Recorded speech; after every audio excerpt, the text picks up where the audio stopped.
diététique dinañ ci taxaw ci kanam tuuti suñu invité mu ngi fii Thierno Souleymane ba bëgg nga domo daa tey moom la restaurant Salim too togg de. waaw man de moom ay taalibe lañ lépp la ñuy lekk. voilà dinañu ko séddale ci kanam tuuti mais juste avant ça alors bëggoon naa la laaj en tant que spécialiste de la politique étrangère nan nga gisee stratégie bi nga xamante ne États-Unis def na ko dajale 5 présidents yu bàyyeekoo Afrique waxtaan ak ñoom mais surtout daal di indi li nga xamante ne moo di nekkatul ab ndimbal mais dañuy liggéey partenariat lay doon wala business. Alors merci beaucoup pour la question. Je pense que États-Unis depuis très longtemps moom dafa nekk ci benn dynamique boo xam ne tu vas les entendre dire que no aids trades. xam nga amul on n'aide pas les partenaires particulièrement les partenaires yi nga xam ne dañuy ñëw en Afrique wala dans d'autres pays mais dañuy sekk ak ñoom business. mais loolu c'est plus exacerbé sous ce magistère Trump. parce que fondamentalement da ngay gis ne pàcc bi ëpp solo ci politique étrangère Trump. Parce que diplomatie aussi, c'est le style d'une personne. Président de la République, moi, déterminer la vision diplomatique. Donc, aux États-Unis, président de la République, Trump le tout. C'est mon dynamique diplomatique, c'est le transactionnisme pour moi. C'est-à-dire que moi, lan la mun am ci buy jokk ak yow. buy waxtaan ak yow, buy ñëw sa dëkk, buy liggéey ak yow, lan la war a am. Parce que bul fàtte ne Trump li ko indi aussi mooy le concept MAGA. Make America Great Again. C'est-à-dire que lépp li nga xam ne moom da koy def wala da koy jëf. Pour moom intérêt Amérique da war a jiital. moo tax ci loolu noonu lay doxalee. moo tax aujourd'hui naturellement bu fekkee ne dafa déployer ses ailes les ailes de la diplomatique américaine vers le continent africain naturellement day xool bu ñëwee Afrique nan la mun liggéey ak waa Afrique. lan la ban intérêt la Amérique mun am Afrique. mais n'oublions pas que le continent américain et le continent africain sont imbriqués depuis longtemps. Et c'est là que, par exemple, visite bi intéressant. Xoolal pays yi ñu invité. C'est les pays qui sont sur la façade atlantique de l'Afrique.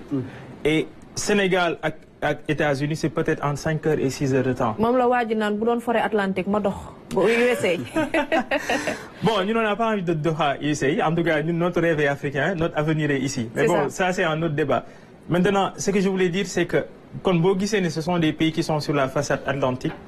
Donc sur la côte. Et ça intéresse fondamentalement l'Amérique et donc le président américain. Donc c'est la première chose. L'autre chose, c'est que c'est des pays ils sont truffés de richesses et de ressources. C'est-à-dire que sur toute cette façade atlantique-là, tu as des pays qui sont soit gaziers ou pétroliers. De la Mauritanie au Libéria, c'est des côtes qui sont infestées de richesses. Et donc l'autre aussi, c'est intéressant. Je vais voir tout à l'heure, le président qui est à la tête des États-Unis, l'une de ses doctrines diplomatiques, c'est le transactionnisme. moom lay waxtaan ak tubaab yi moom lay waxtaan ak ñëpp buy waxtaan ak tubaab yi danañ ne léegi lan ngeen su fekkee ne da ngeen bëgg États-Unis continuer di jouer un rôle pivot dans OTAN da ngeen di fay. loolu la leen di menacé. su demee en Orient danaan il fait en sorte que les orientaux ou en tout cas les pays arabes commandent énormément à l'industrie américaine de la défense. Donc moom ci loolu lay dox en fait. Donc loolu moo tax raison boobu moo tax bu convoqué. Je pèse bien mes mots. Se convoquer des chefs d'État ou s'ils les invitent à déjeuner. Naturellement, on a des photos, on a une partie qui est consacrée à la presse. Mais diplomatie, le plus solo d'une mais d'abord. Par contre, sur la forme, il y a des choses que moi, je n'ai pas appréciées. Moi, je n'ai pas apprécié le ton qu'il a utilisé vis-à-vis du président mauritanien. Je n'ai pas aussi apprécié le ton qu'il a utilisé vis-à-vis du président libérien. Pour moi, son protocole doit le briefer ou l'a déjà briefé. Ce n'est pas une rentrée de classe. On fait un appel pour que les élèves se présentent. Est-ce qu'on peut en vouloir à Trump? Je lui en veux. Pour quelque part, parce que pour moi, soit il n'a pas fait ses homework, il n'a pas bien fait ses devoirs, ou le box, son protocole ne l'a pas fait. Tu as en face de toi des chefs d'État d'égale dignité. Tous les États sont égaux en droit international. Donc, si tu as considération. C'est important. Voilà. Dans le gestuel, tout cela. Mais il faut Amérique, Donald Trump, il est là pour les intérêts de l'Amérique. America first. Pour le cas du Sénégal, nan lañu mëna taxawé ci genre discussion yoyu ba intérêt Sénégal génn ci bu baaxa baax. Alors, cette question c'est très intéressant. Mais aussi, n'oublie pas que diplomatie, histoire là aussi. Ouais. C'est-à-dire qu'un président de la République qui vient, qui vient de négociation, il porte derrière lui une épaisseur historique, une épaisseur géographique, etc. Bien sûr. Et là où je le ramène au président de la République, Bassirou Diomaye Faye, les conditions, le mieux au pouvoir, etc., conditions, pour moi, de déterminer tout le temps ces prises de position, ou même les actes qu'il pose. Et Trump l'a salué. Ouais. Bon, c'est pourquoi quand il arrive dans ce déjeuner-là, naturellement, il défend les intérêts du Sénégal. Parce qu'il a été d'abord élu par les citoyens sénégalais. Et donc, je pense qu'il a eu une posture que moi, surtout, j'ai appréciée sur la photo à la fin. J'ai vu un président de la République sénégalais avec la posture qu'il faut. Il n'a pas été là pour montrer qu'il est content, il n'a pas affiché une béatitude extraordinaire. Pour moi, Lolo, c'est très bien. Il a gardé toute sa sérénité. Et je pense, comme je disais, Lolo aussi, c'est peut-être le style de l'homme, c'est peut-être sa posture, c'est le tempérament, c'est aussi les conditions avec lesquelles il est venu au pouvoir. Et tout ça, c'est important en diplomatie parce que la gestuelle, tout ça, ça compte en fait. C'est le président du Sénégal. Voilà. Machallah. Hassana? Nous sant bu baax gërëm ko Thierno par rapport ak déjà l'introduction mën nañu wax ne leçon la par rapport ak li ñu war a mën a jàngat ci première parce que bon il l'a dit et c'est bien que mu génn ci gémminu ku xam le fait de dire présentez-vous gars yi mel na ku nekk rentrée des classes pour non man je suis tel ou tel et revenir par rapport ak Libéria bi xam ne nation boo xam ne anglais mooy seen langue officielle parce que ay doomu États-Unis yoo xam ne ay mën nañ jaay esclave la ñu woon ñibbisi ñëw sanc seen dëkk nga koy wax na ko vous parlez bien anglais ainsi de suite donc yooyu ay yenn mbir la yoo xam ne bon peut-être que c'est sur le plan diplomatique mën nañ jàpp ne xoos nga deru ñu yeewoo ci dëkk boobu yëpp maintenant moi ma question c'est toujours pour revenir par rapport ak li xam ne ñenn ñi moom lañ def polémique mooy l'histoire du Golfe l'histoire des 40 hectares est-ce que dans la sémantique c'est parce que il fallait toucher Trump ci li xam ne moom jàpp nañ ne loolu la gën a bëgg ou bien c'était juste anodin boo xam ne dañ ko dugal ci biir waxtaan bi noonu. Alors tu poses aussi une question intéressante et pour moi il y a plusieurs niveaux de lecture. Un président de la République qui va rencontrer son homologue, dafa am une équipe. Et cette équipe fait un background check, fait une veille stratégique. Et bien entendu, en faisant veille stratégique, il y a un rapport historique, diplomatique lié Sénégal à États-Unis. Mais surtout, il y a un aussi kan mooy aujourd'hui qui nga xam ne suñu président de la République da koy dem rencontrer loolu c'est important comme je dis aussi bien au niveau du Sénégal c'est le président de la République qui détermine la vision diplomatique en face de lui c'est le président américain aussi détermine la vision la stratégie diplomatique des États-Unis aussi il faut nga xool kooku noonu lan mooy ay intérêt nan lay doxalee addunaam nan la gëm etc. C'est-à-dire que c'est une question fondamentale de comprendre quel est le parcours ou le pédigré d'un président de la République, d'un État. Je pense que naturellement, les équipes du président de la République, Bassirou Diomaye Faye, ont fait ce travail-là. Et c'est pourquoi ce travail-là, à la suite de ce travail-là, que ce discours a été rédigé pour discuter avec le président, comment dirais-je, américain. Alors, dans un certain niveau, on sait qu'aujourd'hui que le président américain, dans ses hobbies, etc., le Golfe amna solo. Je disais tout à l'heure que les États-Unis sont à 6 heures du Sénégal. Si aujourd'hui, un Golfe peut permettre aujourd'hui de prolonger la dynamique de soft power du Sénégal, ça peut être intéressant, d'une part. Si aujourd'hui, comment dirais-je, mettre en exergue, en tout cas mettre en valeur notre atout touristique, peut être intéressant, peut ramener des investisseurs américains. Parce que les golfeurs ne sont pas uniquement des golfeurs. En général, c'est aussi des investisseurs. En général, ce sont des hommes d'affaires. Donc peut-être que le golfe, c'est une porte pour ramener des investisseurs. Quand ils viendront au Sénégal, ils verront qu'il y a des opportunités, qu'il y a des atouts majeurs au-delà du golfe, en fait. Parce que pour moi, c'est assez réducteur. Et je ne pense pas que le président de la République du Sénégal réduit le Sénégal à un terrain de golf. Nous avons peut-être beaucoup plus à vendre, beaucoup plus à donner, etc. Mais toujours dans un partenariat gagnant en fait. Bon, c'est ce que je pense dans un premier temps. Alors, bëggoon naa ñëwaat ci benn question boo xamante ne abordé nga ko tout à l'heure. Mu di que les pays invités sont des pays qui sont un peu en face des États-Unis bu ñu traverser l'océan Atlantique mais aussi visite le premier ministre Ousmane Sonko fële ci Chine est-ce que nekkul tamit lu incité visite Donald Trump visite Diomaye fële ca Amérique invitation bi.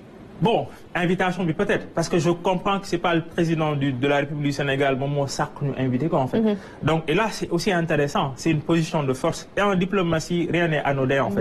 Fondamentalement, il n'y a pas de générosité désintéressée sur la scène internationale. Les gens d'une le mettent bien cadeau. Les États reposent sur leurs propres intérêts, comme disait le général de Gaulle. Donc aujourd'hui, naturellement, il y a une forte concurrence sur la scène internationale entre deux géants. Le géant chinois et le géant américain. Aujourd'hui, on sait que la Chine est devenue le premier partenaire commercial de l'Afrique.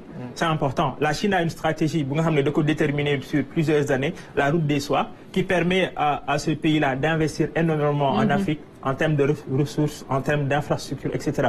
La Chine est positionnée sur des infrastructures stratégiques. Et tout cela pour assurer son développement, etc. Parce que Chine doit avoir un objectif. En 2050, je pense, être la première puissance mondiale. Parce que c'est le centenaire de la révolution chinoise amorcée sous Mao. Donc c'est clair, c'est net chez les Chinois. En face, tu as aujourd'hui l'Amérique qui est la première puissance mondiale. Bon, nous dimbalé nak ci kalama bi rek nga def ko coach. Waaw, légui Amérique. Hassana mu ngi rétan. Amérique moy dëkk bi nga xamné mo ëpp doolé ci walu kattan ak ci walu kom ci aduna bi.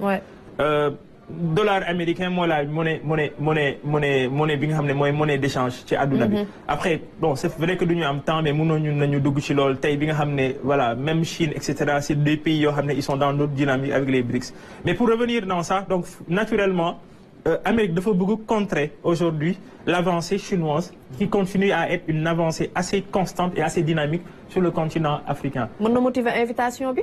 Exactement, motiver nako bokk na ci lolu non naturellement. Légui maintenant li ci am solo moy comme là ñun ça nous met dans une position de force. Ça nous permet ñun de diversifier nos partenariats et nous en avons le droit. Dañu nek ci aduna bo xamné kenn momuñu. Bokkuñu BRICS bokkuñu OTAN. Non ñun kenn momuñu. Ñun xamu fuñu bokk moy ci suñuy intérêt. C'est important. Suñuy intérêt moy bu fekkee ne dañu war a am un partenariat stratégique avec la Chine dañ koy am. bu ñu waree am un partenariat stratégique avec l'Europe dañ koy am. bu ñu waree am un partenariat stratégique États-Unis dañ koy am. C'est sûr parce que ñun Sénégal nëbbu ñu ne nga baal ma ci dagg bi mais avec excellence Yacine Fall. ci waxtaan yi xam ne sekk na ko ak waa Russia Today ne leen Sénégal bëgg na wala bàyyi na xel BRICS yi. ngir mën a xool nan la ciy duggee suñu gisee seen sommet bi mujj. ba ñu defee pare le président Trump bañ ko laajee est-ce qu'il est apte à joxe ay droits de douane yoo xam ne dina ko tegaat seen kaw nee na nëbbu ko Sénégal su duggee ci loolu est-ce que du day gën a suuxal boppam donc ci côté koom-koom. Non suux du fi am comme je dis je pense et j'ose espérer que tous les choix diplomatiques ou les stratégies que nous avons c'est déjà ça sera réfléchi. C'est du nekk des choix yoo xam ne dañuy jóg mer quoi rek def ko. La diplomatie c'est au-delà des émotions. Demeewul non en fait. C'est-à-dire que le président américain qui t'invite autour d'un déjeuner. Il a un recul froid. C'est-à-dire que moom comme li ma la wax ni mu munee am ay intérêt Afrique pour déployer la machine américaine loolu lay teg moo tax ma ne la chance bi ñu am tey jii nii mooy bu fekkee ne ñun ñëpp dañuy convoiter. Maintenant nous convoiter ça veut pas dire qu'on finisse sur le plat. C'est-à-dire que dans le passé on a l'habitude d'être convoité mais malheureusement on était juste spectateurs de notre propre histoire en Afrique et qu'aujourd'hui comme aduna bi dafa changer dañu nekk ci benn compétition multipolaire c'est-à-dire que Amérique même bu fekkee ne c'est une puissance mondiale wala c'est la première puissance mondiale naturellement day bàyyi xel Chine day bàyyi xel BRICS yi day bàyyi xel yeneen dëkk et cetera yoo xam ne dañu am solo donc c'est à nous tey ñu positionner wu ba pare ñu tirer un intérêt de tout cela. Mais comment se positionner parce que fi mu toll nii dafa mel ne dañoo xaw a ŋarale. su ma ko mënee wooyee noonu ñu baal ma ci kàddu gi. parce que États-Unis la rencontre c'est la deuxième fois président de la République dem fa gis ginnaaw bañ ko fa leen li njëkk na fa dem pour xooli ji li jëm ci mbirum technologie ak ñoom seen yi xam ne moom moo fa xam ci ab sommet buñ ko fa invité woon. deuxième fois non c'était en marge des Nations Unies. Voilà beneen bi xam ne mooy Donald Trump invité na ko mais sa première visite Chine Turquie yi xam ne moom mooy ces deux premières visites officielles la France bi xam ne c'est un allié naturel mën nañ ko même s'il y a des frictions itam nekk foofu noonu ñetti tànk yooyu ñu bëgg a teg est-ce que dina nekk lu bénéfique pour ñun.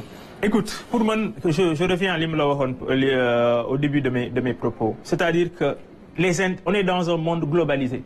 Et globalisation, enfermé aussi. Non, bon, enfermé, je ne pense pas. C'est au contraire, c'est aujourd'hui plus que jamais, jamais ouvert.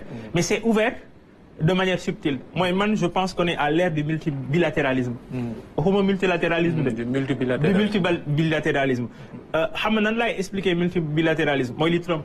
C'est-à-dire que les États sont en train de deal individuellement avec les États parce que sortant des organisations. Exactement. Parce que vous faites que les États, nous dealer avec des ensembles, mais ça réduit leur force.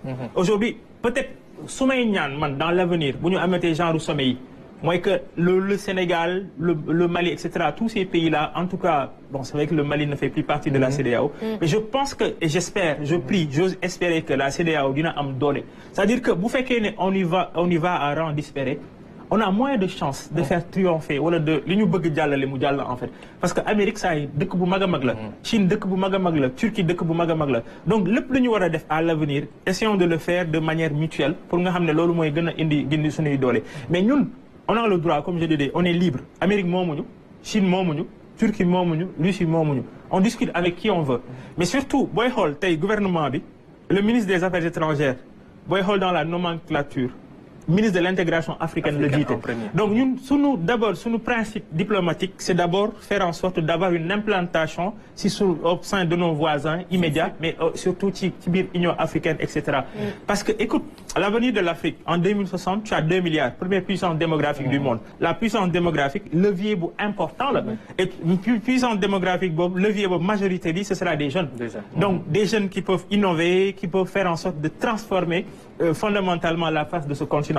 Donc il faut véritablement une prospective pour comprendre dimension Bob et même épaisseur historique Bob non qui nous amène vers 2050. Donc l'ol c'est pour moi c'est fondamental. Motax l'ol duñu tété ñu am ben partenariat avec l'Europe, avec la Chine, avec les États-Unis, mais partenariat gagnant-gagnant comme je disais. On regarde ces gens-là de manière sans complexe parce que c'est aduna bi fofu lañ tollu en fait. Voilà, exactement. Le fait que nous sommes en groupe bu ñu def sommet c'est l'Afrique en face d'un autre président tout le temps. Ça me gêne. D'accord. Ça me gêne un peu parce que je souhaite et demain ñaan en fait et là pour moi notre président de la République mën na si jouer un rôle important parce qu'on a un président de la République qui est crédité d'une virginité diplomatique parce que la vérité mooy problème yi nga xam ne yu bëri ñu ngi ko fi doon am surtout ci zone région ouest africaine bi ak AIS etc.